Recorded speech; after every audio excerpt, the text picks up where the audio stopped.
Boa noite. Todos me ouvem atrás? Sim, né? Bom, como ele falou, a primeira vez nessa casa, pelo menos na segunda-feira. Já tive a oportunidade de vir num outro dia. Se vocês nunca assistiram uma palestra minha, lamento informar, mas vocês não perderam nada até agora. Vou tentar passar um pouquinho da mensagem de Nosso Senhor Jesus Cristo, porque normalmente todas as palestras elas têm como foco principal os ensinamentos do nosso Mestre, e hoje não vai ser diferente. Tenho 56 anos, apenas há 6 anos na doutrina, há 3 me deram o privilégio de começar a fazer palestras, e eu sempre falo que eu tenho sido a pessoa mais abençoada por esse privilégio, por essas oportunidades. Agradeço ao convite, agradeço aos mentores dessa casa, a todos que decidiram vir aqui hoje, porque é uma decisão de cada um, né? Muitos poderiam estar em casa assistindo uma novela, descansando mais cedo, mas fizeram, graças a Deus, a opção de estar aqui hoje. Então todos nós estamos de parabéns por tomarmos a decisão de nos darmos uma oportunidade de aprender um pouquinho mais, ok? Tema de hoje: bem-aventurados os pobres de espíritos, porque deles é o reino dos céus. Eu acredito que vocês já tiveram a oportunidade de ouvir alguma coisa sobre isso, e algumas coisas que talvez eu relate já soe familiar para vocês. Mas vamos lá. Todos nós dentro da casa espírita aprendemos que nós somos seres eternos em experiências corpóreas.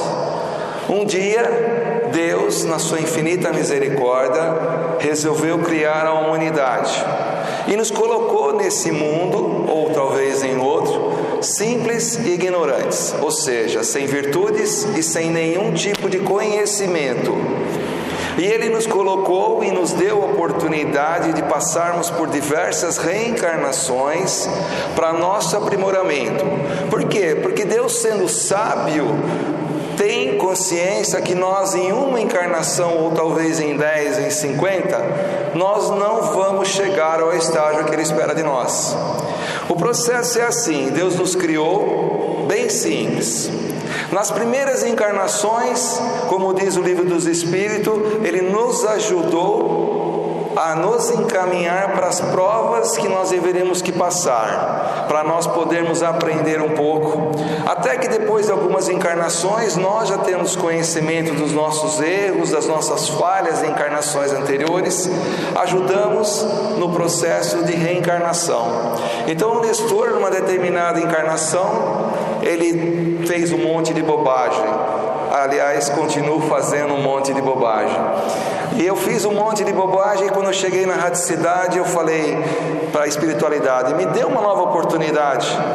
Eu vou ser menos egoísta nessa, eu vou tentar. Eu vou ser menos orgulhoso, eu vou ser mais amoroso, vou ser mais honesto. Então, quando a gente está na espiritualidade, a gente pede exatamente a oportunidade de nós melhorarmos. Chico Xavier, quando ele estava com seus 80 e poucos anos, já doentinho, ele tomava muitos remédios. E o repórter que estava fazendo a cobertura dele perguntou: Chico, mas se você acredita no processo de reencarnação, se você é um espírita, por que você toma tanto remédio? A resposta dele, de forma sábia, foi essa: primeiro, para valorizar a oportunidade que Deus me deu de estar aqui nessa encarnação. Então, tudo que eu tiver condições de fazer para prolongá-la, eu farei. E segundo, se vocês soubessem a fila que está do outro lado para encarnar, vocês não desperdiçariam essa oportunidade. Outro dia eu estava lendo um livro e fala que só na órbita terrestre tem em torno de 240 mil espíritos querendo reencarnar por mês. Vocês sabem que é 240 mil espíritos querendo reencarnar? Então nós temos que fazer de tudo que está ao nosso alcance para aproveitar essa oportunidade maravilhosa. Eu particularmente, todos os dias que acordo, antes de colocar o pé no chão, eu fecho os meus olhos e tento dizer assim a meu Deus: obrigado por mais um dia encarnado, obrigado pela oportunidade de estar aqui nesse planeta mais um dia, que eu possa vivenciar o seu amor em cada momento, que eu possa ser exemplos de luz como Jesus foi na nossa vida. Eu tenho certeza que todos nós, se fizermos essa oração de manhã, o dia nosso vai ser maravilhoso. E as dificuldades que a gente encontrará, e vamos encontrar dificuldades, por certo nós saberemos suplantar com mais facilidade. Então, nós somos espíritos eternos em encarnações corpóreas temporárias. Estima-se que a humanidade, como a gente a conhece, ela existe há 4,1 bilhões de anos. E Deus, quando criou, Jesus estava na fila e dizia assim: deixe esse pessoal comigo, porque eu vou ser o coordenador deles, eu vou cuidar desse povo como irmãos que serão meus, porque nós somos filhos do mesmo Pai. Eu às vezes penso, a gente faz tanta bobagem que eu não sei o que Deus estava na cabeça para criar o ser humano, mas graças a Deus Ele criou e nós estamos aqui nesse aprendizado. Então, há 4,1 bilhões de anos, Jesus já tinha carteira assinada como nosso governador do universo. Por isso que quando Ele estava aqui, Ele disse assim: eu estarei com vocês por todos os tempos. Ele não disse só nessa encarnação nossa, Ele disse desde o momento que nós fomos criados, desde o momento que nós surgimos. E Ele vai estar até a complementação da nossa plenitude espiritual. Se somos seres espirituais, quando acontece o nosso desencarne, o que a gente leva? Apenas 3 coisas, e já adianto, nenhuma delas materiais. A gente leva sentimentos, nós levamos os nossos valores morais e levamos o nosso conhecimento. Funciona assim: eu nessa vida tive uma relação amorosa e muito boa com uma determinada pessoa. Quando eu desencarno e ela desencarna também, vão passar alguns anos, nós voltamos aqui. Aí um belo dia eu vou cruzar com essa pessoa que vai estar em outro corpo físico, porque eu também estarei em outro corpo físico. Eu vou olhar para ela e vou dizer assim, vou conversar 5 minutos com ela, e eu vou dizer assim: nossa, eu gosto de você, parece que eu te conheço a vida inteira. Já aconteceu isso com vocês? Vocês já olharam para uma pessoa depois de poucos minutos de conversa e chegaram à conclusão que vocês conhecem ela há um bom tempo, que existe uma sintonia, que vocês se dão bem? Isso são os sentimentos que a gente leva de uma encarnação para outra. Acontece também no aspecto negativo. Quando nós temos uma relação difícil com alguém, quando nós passamos aperto nesse relacionamento, aí a gente cruza com alguém na outra encarnação e olha para ela, conversa às vezes horas e horas e diz: eu não sei porquê, essa pessoa não me fez mal nenhum, mas ela não desce. Tem muita gente rindo, acho que vocês já passaram por isso. Não vale incluir chefe, sogra e cunhado, tá certo? Essas são excepcionalidades, acontece com a gente. Então aí eu sou obrigado a dizer a vocês que não existe amor à primeira vista. O que existe são reencontros. Então, quando a gente encontra alguém que a gente ama muito, que já foi muito cara no passado para a gente, nós vamos simplesmente olhar para ela e dizer: parece que eu conheço você a vida inteira e você me traz uma coisa tão gostosa. Legal? Segundo aspecto, conhecimento. Tudo que a gente aprende nessa vida e nas vidas anteriores, a gente carrega na nossa espiritualidade. Humberto de Campos, ele dá um exemplo, ele conta uma história, eu não vou usar as palavras dele, vou usar a minha interpretação, mas ele fala mais ou menos assim: Tinha um jovem, nasceu numa fazenda no interior do estado de São Paulo. E se vocês sabem, fazendas normalmente elas são separadas por quê? Por cercas. Então a cerca minha separa da fazenda do outro lado. Esse jovem nasceu, cresceu, foi acalentado, amado, instruído. Quando ele tinha mais ou menos 18 anos de idade, ele chegou para o pai dele e falou: pai, eu estava observando, a nossa fazenda é menor que a do outro.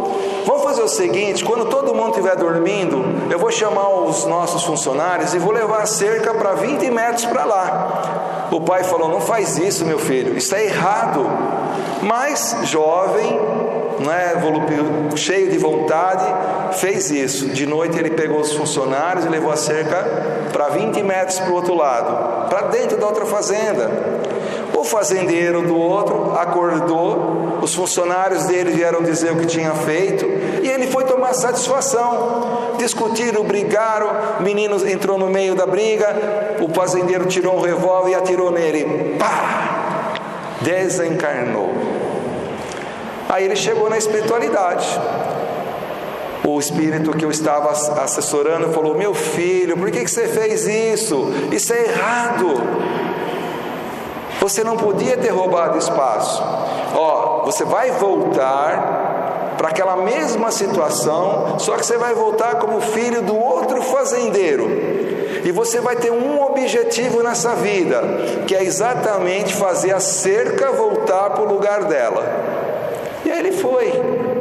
Ele nasceu na outra família, foi acalentado, foi amado.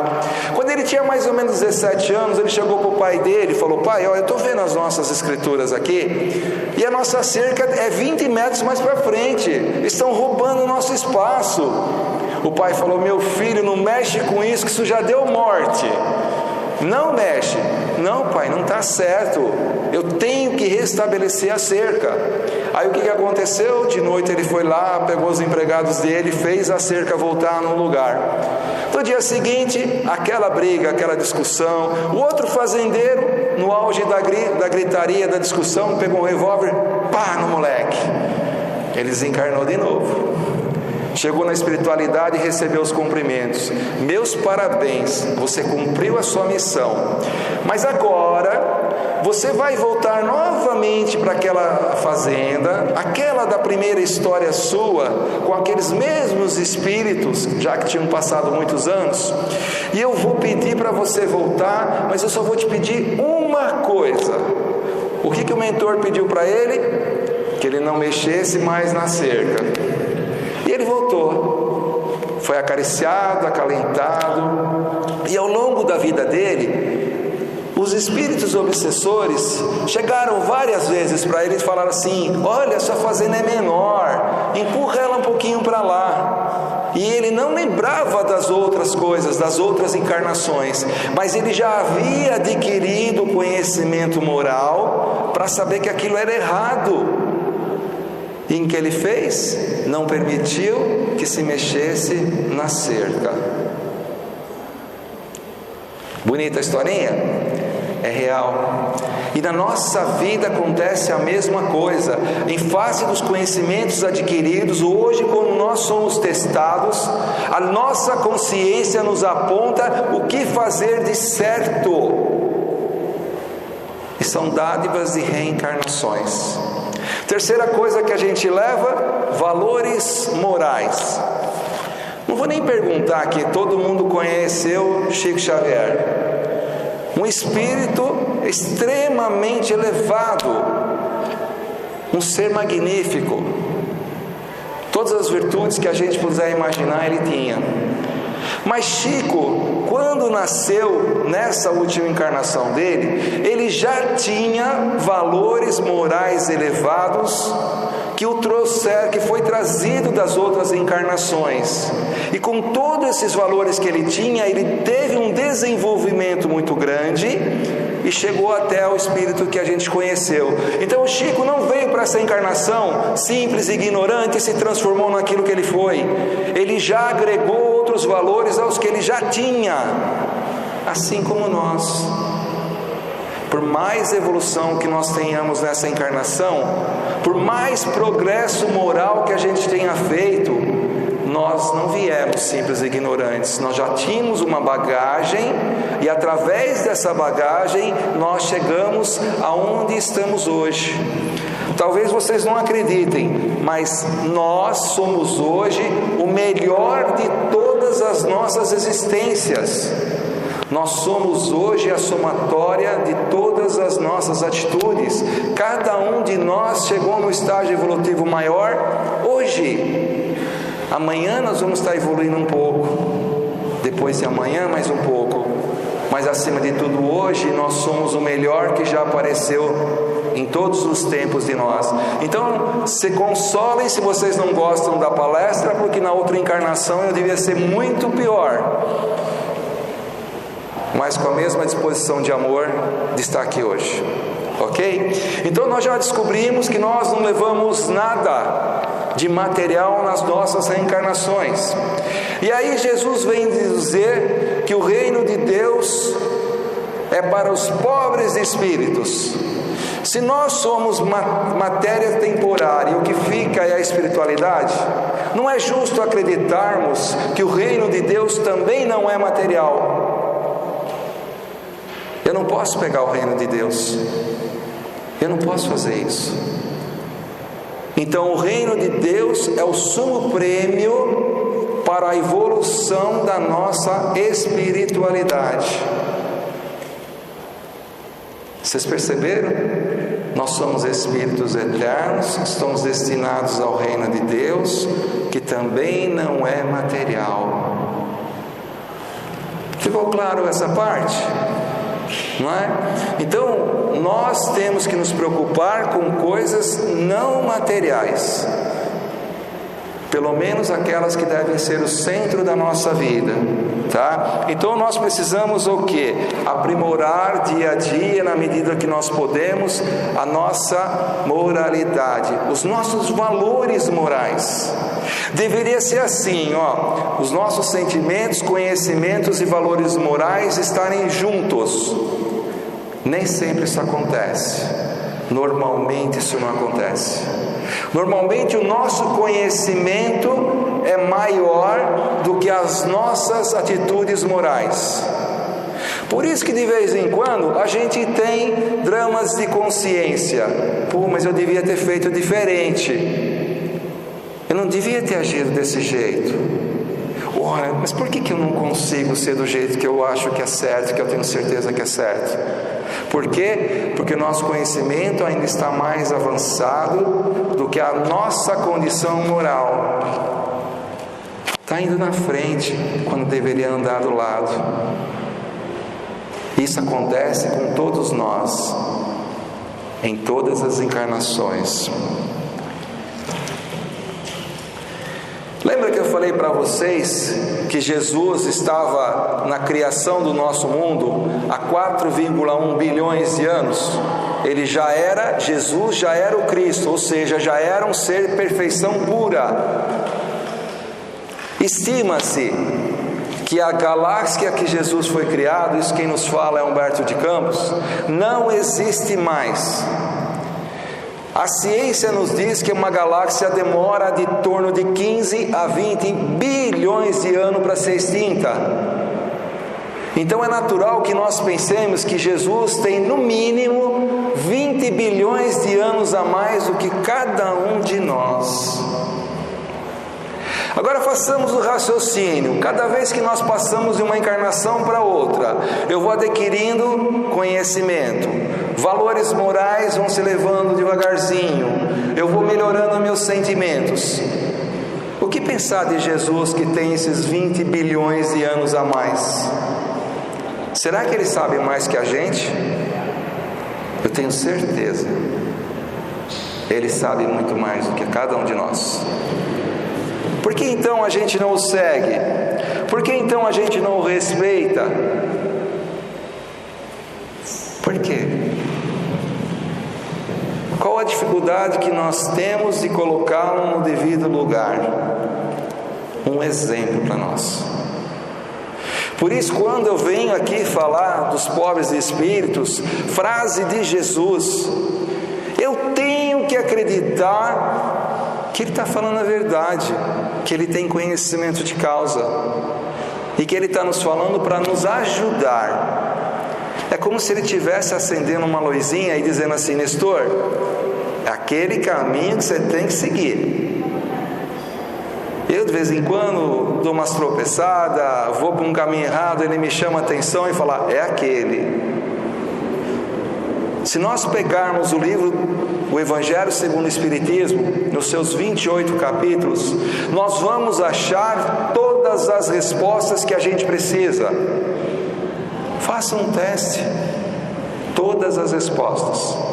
Lá nós vamos encontrar respostas para as nossas inseguranças, pela vida eterna, vamos encontrar respostas para os nossos medos, por que nós somos egoístas, por que nós somos orgulhosos. Lá nós vamos encontrar tudo isso.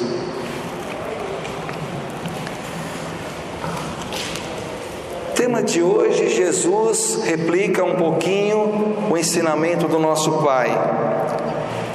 E vai dizer que o reino de Deus é para os pobres de espírito.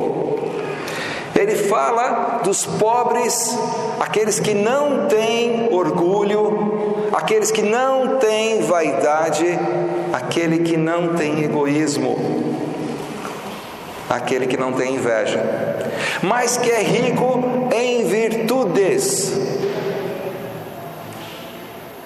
É difícil de entender? Acho que não, né, pessoal? Quando Jesus esteve aqui, Ele disse assim: quem me vê, vê meu Pai. Por quê? Porque eu faço as coisas que meu Pai me ensinou. E quando eu falo que Ele replica, o que Ele está fazendo? Ele está mostrando para nós tudo o que o Pai gostaria que nós soubéssemos. Para Deus, o mais importante na sua escala evolutiva não é o quanto a gente armazena de bens materiais. Não importa para Deus se eu tenho uma casa, se eu tenho um carro, se eu tenho uma conta bancária cheia, não importa. Ele até quer que a gente tenha isso, Ele até quer que nós sejamos felizes também na materialidade. O que Ele nos orienta é que nós não sejamos escravos dessa materialidade, que ela tem um sentimento relativo, que seja mais importante o que nós somos do que o que nós temos. Pensem em Jesus. Jesus tinha alguma coisa material? Não, né? Se Ele tivesse hoje aqui, provavelmente Jesus não tinha nem celular. Para quê? Jesus não tinha casa, não tinha nada. Mas ninguém pode negar que Ele foi o ser mais rico espiritualmente do nosso planeta. Pensemos em Francisco de Assis, o pequenino de Assis. Ele tinha alguma propriedade? Depois que se converteu, né? Antes de converter ele tinha bastante. Depois que ele se converteu, ele tinha alguma propriedade? Não. Ele trabalhava para quem? Para a reconstituição da igreja, a igreja espiritual. Francisco de Assis foi escolhido por Jesus para fazer essa tarefa na Idade Média, no momento que a igreja mais precisava do apoio espiritual, de um alicerce espiritual. A igreja estava caindo exatamente por causa do dinheiro, exatamente por causa do poder. Ele veio no momento certo. Como Deus não faz nada de inútil e nada de improdutivo, é a sabedoria dele que se colocou novamente naquele lugar para nos ajudar. Pelo menos tentou reconstruir essa igreja. Então, para Deus, os valores mais elevados são os valores morais. Se eu sou uma boa pessoa, se eu sou carinhoso com as pessoas, se eu sou honesto nas minhas atividades, nas minhas condutas, se eu quero bem aos outros. Sabe, eu vou contar uma coisa para vocês: Deus não quer que nós façamos grandes milagres. Chico Xavier, eu tenho um CD dele com a voz dele. Eu sempre digo que é a coisa mais linda. Ele fala assim: se vocês soubessem os louros espirituais que cada um recebe quando dá um copo de água para quem tem sede com amor.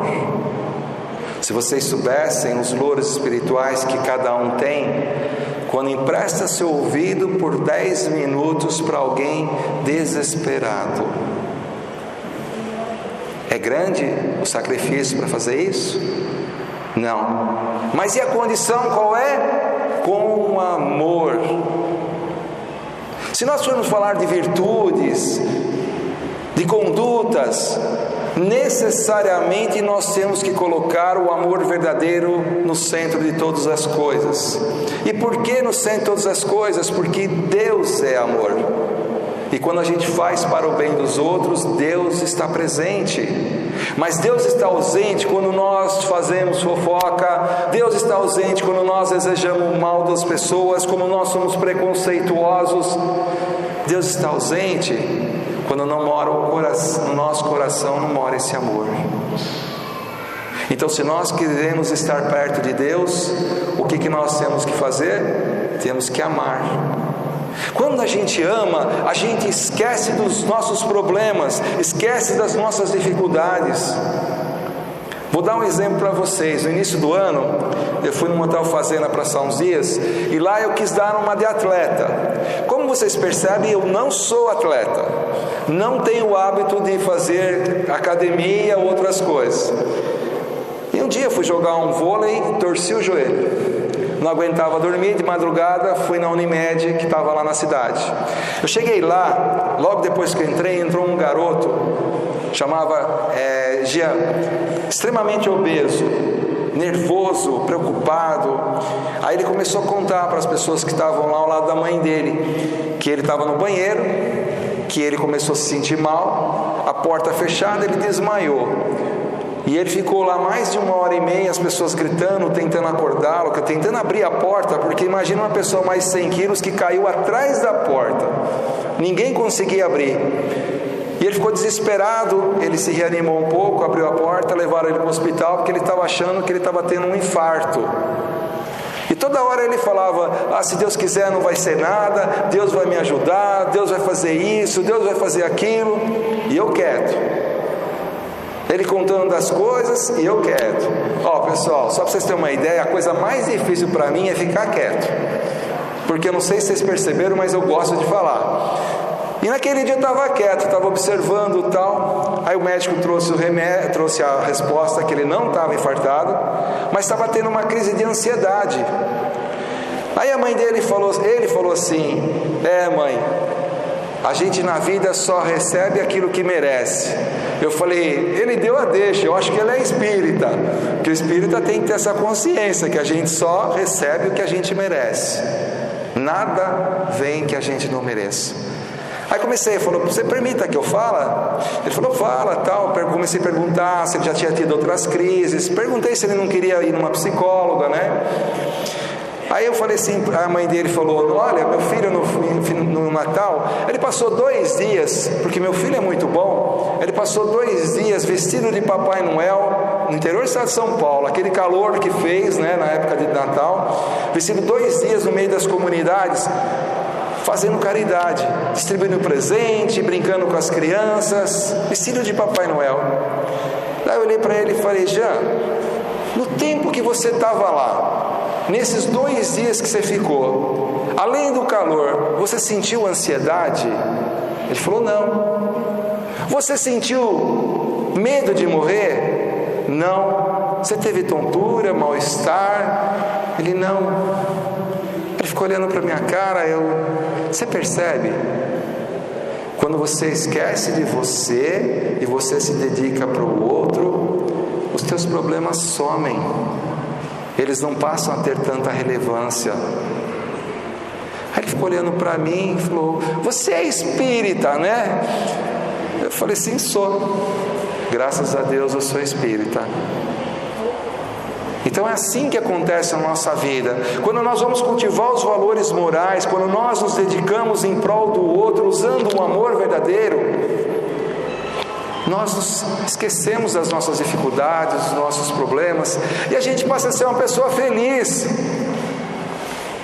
Se vocês pararem e pensarem em alguma atitude que vocês tiveram a oportunidade de fazer em bem do outro, qualquer coisa, pode até ser dar uma cesta básica, você dar um carinho, um muito obrigado.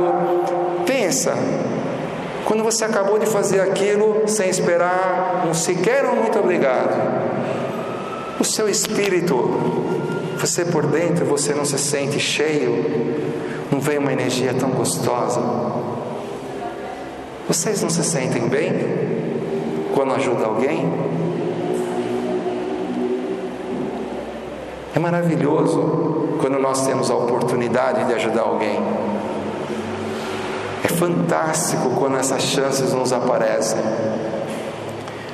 Eu vou dizer o que um amigo meu, um médium espírita, falou: todos os dias, todas as horas, a espiritualidade nos abre a oportunidade de ajudar o próximo, nem que seja com um sorriso sincero, uma palavra de muito obrigado, eu gosto muito de você, estou feliz com a sua presença, que bom que você está aqui. Coisa simples, mas que para outra pessoa que está necessitando ouvir, tem um valor fantástico. Pare e pensa, ninguém precisa responder nada aqui. Tenho certeza que todos aqui já passaram por uma experiência dessa. Todos. Imaginem ou revejam o que vocês sentiram. Se não é uma sensação gostosa, é uma sensação que dá uma paz tão gostosa. Se é isso, nos fez bem, por que a gente não faz constantemente? Por que a gente não ajuda as pessoas? Porque nós não somos abertos a dar o amor. Porque sem amor a gente não chega no reino de Deus. Não tem indicação. Eu não posso chegar lá e falar assim: eu vou indicar você lá para ir para o reino de Deus, porque ela é minha amiga. Não existe isso. Ela tem que ser merecedora. E Deus conhece profundamente os nossos pensamentos. Deus conhece profundamente as nossas intenções. A gente pode enganar um amigo, pode enganar-se, mas a Deus a gente nunca engana. Tem muitas pessoas que dão mais valor a um carro do que a uma amizade. É mentira o que eu estou falando? Não, né? Infelizmente não. Eu tenho um amigo que é advogado da área de família. Então ele trata do quê? Do divórcio. E de vez em quando ele conta alguns casos. Ele fala: existem famílias que têm uma relação de amor muito forte e um dia acaba. E aí eles vão fazer o inventário, vão dividir. Até a gente brinca que no início, no casamento, é bem para cá, bem para lá. Depois que se separa, é bens para cá, bens para lá. As pessoas se matam por dinheiro. Isso não acontece só na novela, não. Isso acontece na vida. Isso é um fato real. Tem uma história, eu não vou dar o nome, de um palestrante muito conhecido, mais de 15 anos de palestra. Aí um dia deram a oportunidade de ele fazer uma palestra sobre dinheiro. E ele foi. Era um seminário, eram 3 dias. No primeiro dia ele ia falar sobre dinheiro. E ele falava sobre dinheiro com base no livro do Chico Xavier, que tem esse nome. Quem nunca leu, por favor, leia. Ele vai nos mostrar que o dinheiro não é ruim. O que é ruim é o que você faz com ele. E ele estava lá falando. De repente o celular dele tocou. Um amigo atendeu, era a mulher dele dizendo que tinha que falar com ele com urgência. Ele Ele pediu 2 minutinhos para a plateia e falou: a minha mulher sabe que eu dou palestra, se ela está me ligando em alguma coisa emergencial, eu gostaria que vocês ficassem em oração, eu já volto. Aí ele saiu e foi ver o que a mulher queria. Ela dizia assim para ele: meu bem, estamos ricos, o seu tio morreu e deixou toda a herança para nós. Ele falou: bem, estou na palestra, dá um tempinho que eu já vou para aí. Aí ele voltou. Chegou lá: lamento ter atrapalhado a palestra, mas aconteceu uma situação de emergencial, eu preciso ir embora, amanhã eu volto. Vocês acham que ele voltou? Nunca. Saiu da doutrina. Por quê? Porque a doutrina para ele era um amuleto, não era uma coisa de convicção. E nós somos testados todos os dias para abandonar a nossa querida doutrina. Sábado retrasado eu fiz uma palestra no Eduardo Monteiro e eu estava contando uma história, e a hora que eu saí, uma mulher se sensibilizou e falou que ela tinha perdido um filho de 4 meses no útero, que era uma menina. Ela já tinha 2 meninos e ela queria muito uma menina, e quando ela perdeu, ela ficou muito chateada, porque quando ela soube da notícia, ela começou a pensar na parte financeira: não vou ter dinheiro para cuidar, é um problema a mais, minha casa é pequena. Ela desejou não ter a filha, e aí a menina com 4 meses morreu, e ela não quis ver o feto, o que é até uma coisa bastante normal. E ela tinha saído da doutrina espírita uma semana depois que aconteceu isso, porque ela se sentia como tendo sido punida por Deus pela atitude que ela tinha tido nos primeiros momentos. Aí eu disse para ela 2 coisas. Primeiro, no momento que você mais precisava da doutrina, do entendimento da doutrina, você a abandona. Segundo, não faça isso com você, com seu marido, com seus filhos. Deus não é Deus punidor. Deus é um Deus de amor. Ele jamais nos pune. Deus não tem necessidade de nos perdoar porque nós jamais o ofendemos. Ele conhece a nossa natureza, sabe das nossas fragilidades. Ele olhou para minha cara, foi muito interessante, é como se ela estivesse tirando 10 quilos do rosto. Até então uma feição bem pesada, ela soltou um sorriso e falou: o que eu faço agora?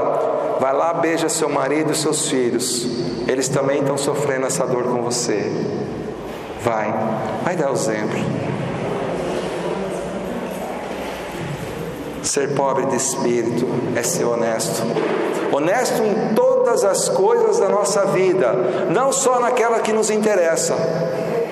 E quando eu falo de honestidade, eu não estou falando somente de honestidade de dinheiro, eu estou falando de honestidade de sentimento. Nós temos muita dificuldade de nos entregarmos a um abraço, um beijo, ou simplesmente dizer a alguém: eu preciso de você, me ajuda. Muitos de nós sofrem por acharem que estão sozinhos, quando na realidade tem uma ampla espiritualidade aparando todos nós.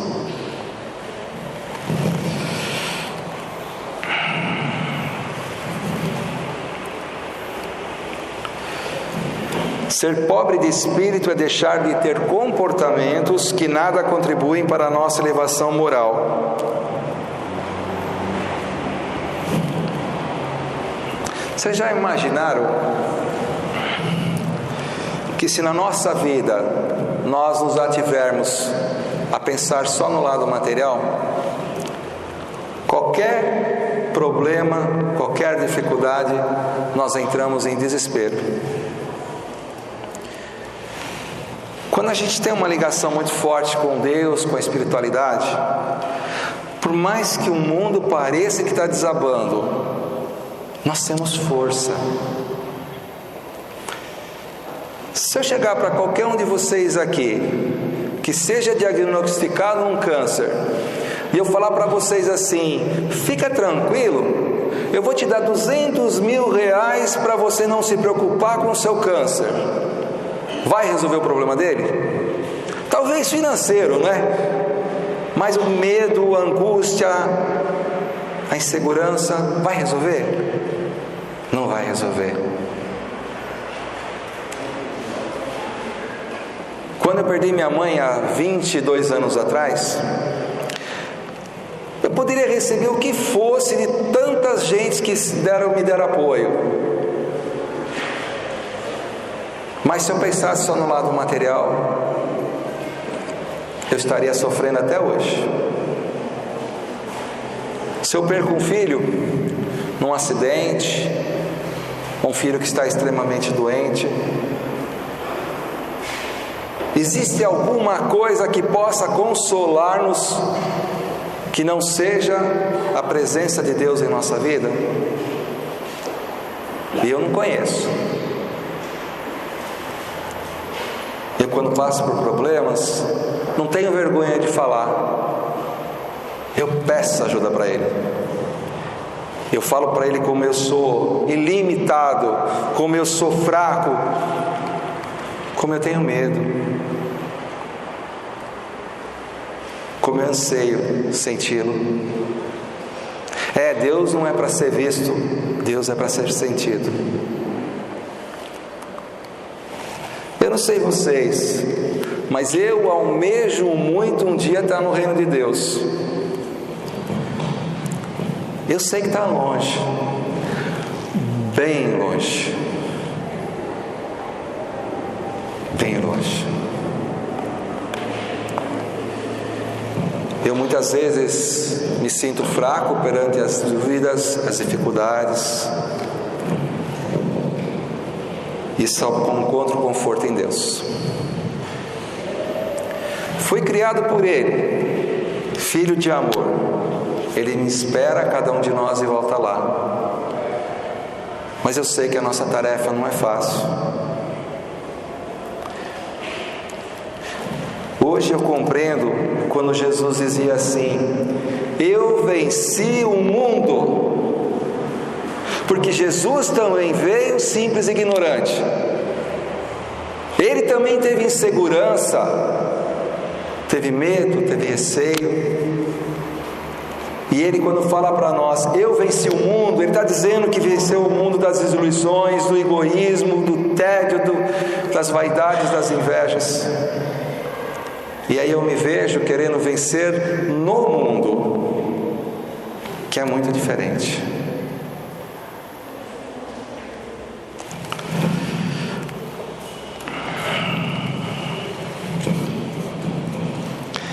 Quem aqui pode dizer que não é orgulhoso?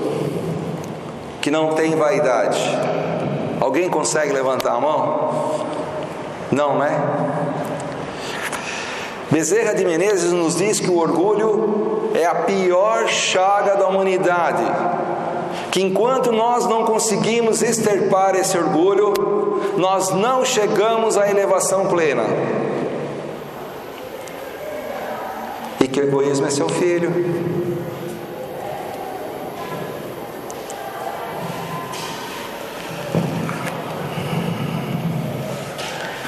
Às vezes a gente acha que nós somos melhores que as outras pessoas. O espírita tem um problema danado com isso. O espírita se acha, desculpa a franqueza, o espírita se acha melhor, tem uma bagagem de conhecimento maior. A nossa doutrina nos proporciona isso, mas nós não somos melhores que ninguém de qualquer religião ou mesmo do ateu. Inácio Ferreira foi um médico que ele trabalhava no centro psiquiátrico em Uberaba. Durante muitos anos ele trabalhava, ele era espírita, eles faziam as sessões lá dentro, faziam os trabalhos de desobsessão. Aí um dia ele desencarnou e começamos a receber mensagem dele através do Carlos Bacelli. E no primeiro livro que ele escreve na espiritualidade, ele nos conta um fato estarrecedor. Diz ele que chegou lá e queria descansar. Falaram para ele que lá não tem descanso, que lá na espiritualidade nós vamos continuar trabalhando. E aí falaram que ele deveria ser o presidente do centro psiquiátrico da espiritualidade, porque ele já tinha mais experiência. Ele falou, eu estava querendo ficar livre e agora eu vou voltar a trabalhar nessa área. Ele falou, vai. Nós precisamos de pessoas que tenham capacidade para isso. E ele foi. E aí sabe o que ele relata? Que mais de 90% dos pacientes na espiritualidade são espíritas. Aí ele fala que o espírito dá um trabalho danado.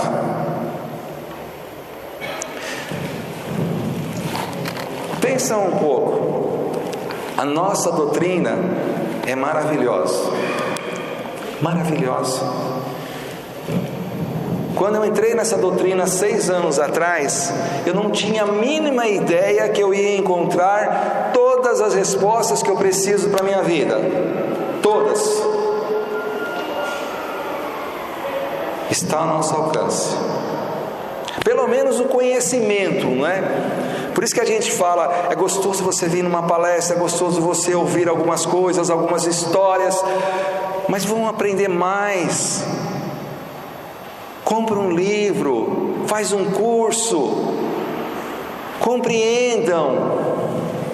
Outro dia fui num centro, estava falando sobre as relações com os espíritos, e eu falei assim, alguém aqui dentro da nossa doutrina tem medo de espírito, de ver espírito? 6 ou 7 pessoas levantaram a mão assim. Eu falei, tem muito mais que tem medo de ver espírito. Muito.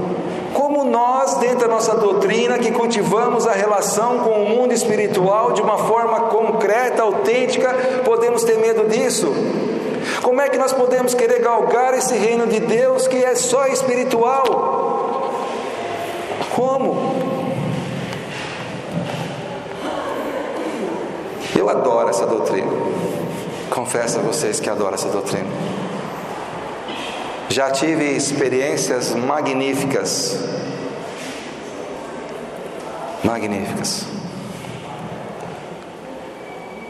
Nela nós encontramos o caminho. Na medida que a gente tem um conhecimento, tem a convicção do que é certo e errado, nós temos a obrigação de fazer. Joana de Ângeles, num dos seus livros, e eu adoro Joana de Ângeles, ela diz assim: sejam luz, que as pessoas que vierem depois de você vejam a luz que você deixou, mostrando o caminho que elas devem seguir, assim como Jesus faz com a gente. Ser pobre de espírito exige muita disciplina moral, muita disciplina. Mas a gente tem condições de fazer isso.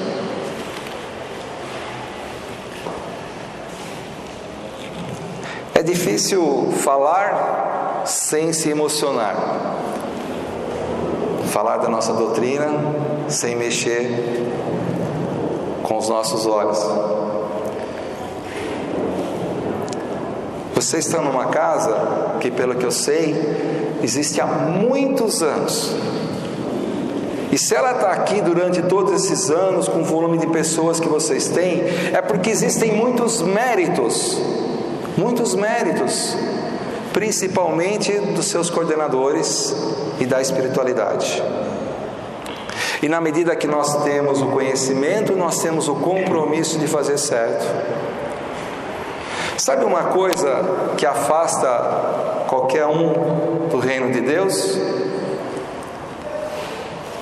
Eu, sem citar nome, conheço uma casa espírita de São Paulo. O médium é fantástico. Ele faz coisas assim maravilhosas. Só que ele não tem humildade. Aquilo que a gente brinca de falar assim, ele se acha, né? Porque nós somos apenas instrumentos. O Nestor que está aqui hoje, ele é instrumento. Agora, eu venho aqui, eu falo as coisas para vocês, as coisas que eu acredito, que eu acho que seja certo. Aí vocês me encontram na rua e venho fazendo totalmente diferente. certo isso? Não. Olha só a nossa responsabilidade. Nós sabemos hoje o que é certo e errado. Então esse Deus de amor, esse Deus de misericórdia que nos criou, espera ansiosamente pela nossa volta. Ele espera que nós o encontremos. E um dia nós vamos ver a sua face. Mas para chegar nesse dia, nós temos que estar destituídos dos nossos orgulhos, das nossas vaidades, sermos espíritos puros. E nós podemos. Jesus falou que a gente podia fazer o que Ele fez e muito mais. Só não disse quanto tempo ia demorar. E isso depende de cada um de nós, da nossa entrega, da nossa vontade efetiva de fazer.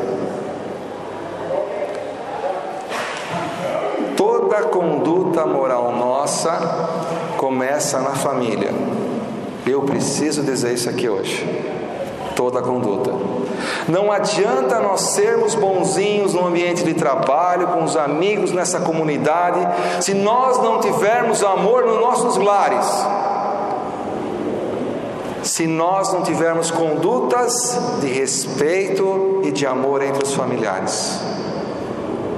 Isso inclui sogra e cunhado, hein? Eu sempre brinco com as pessoas que a minha vida é tão abençoada que eu amo a minha sogra. E é verdade, eu amo a minha sogra. Principalmente porque ela é mãe da minha esposa. E eu agradeço todos os dias a ela pela existência da minha esposa na minha vida. Para concluir, não vou perguntar quem faz, eu só vou dizer, é importante fazer o Evangelho no lar. Eu acredito que vocês não conseguem me apontar qualquer evento na nossa sociedade nos últimos anos, onde houve morte entre pai e filho, cunhado, cunhada, marido e mulher, que depois de preso, o cidadão falava assim: mas eu fazia Evangelho no lar em casa. Vocês conhecem algum caso desse? Eu não conheço. Eu não conheço. Quando a gente faz o Evangelho no lar, as nossas luzes, as nossas luzinhas, né, que nós temos, todos temos luzinhas, elas se unem e conseguem uma proteção para a nossa família, para a nossa casa, para os ambientes próximos. A gente cria uma barreira contra as coisas ruins. A nossa sintonia, sendo uma sintonia de amor, nada penetra, nada nos atrapalha. A gente está sempre em paz. E aí eu vou dizer para vocês, nesses momentos nós estamos sentindo uma pequena partícula do reino de Deus, uma pequena amostra do que nos é reservado. Ok? Obrigado pela paciência, pelo carinho nos olhos. Eu tenho a vantagem de estar aqui na frente e eu ver os olhos das pessoas sorrindo, né? Isso é muito bom para quem está aqui, nos dá uma energia muito legal. Queria pedir para vocês fecharem os olhos para a gente fazer a nossa oração final. Se quiser.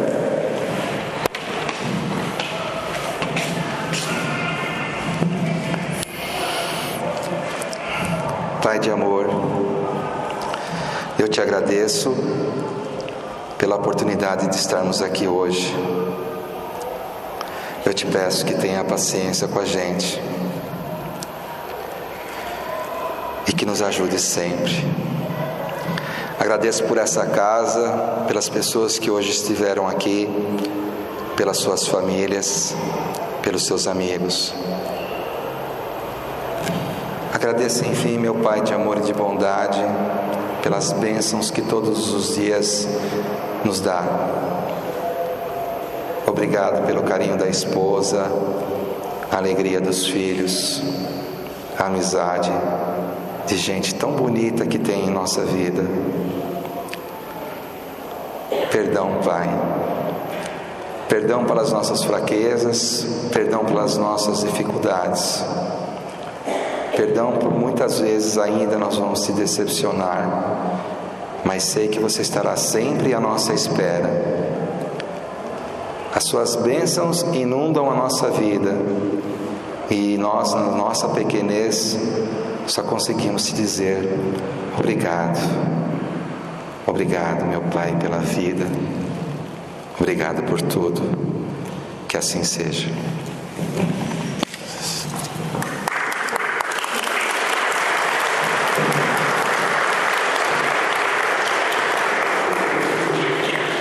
As palmas são sempre para Jesus, tá bom?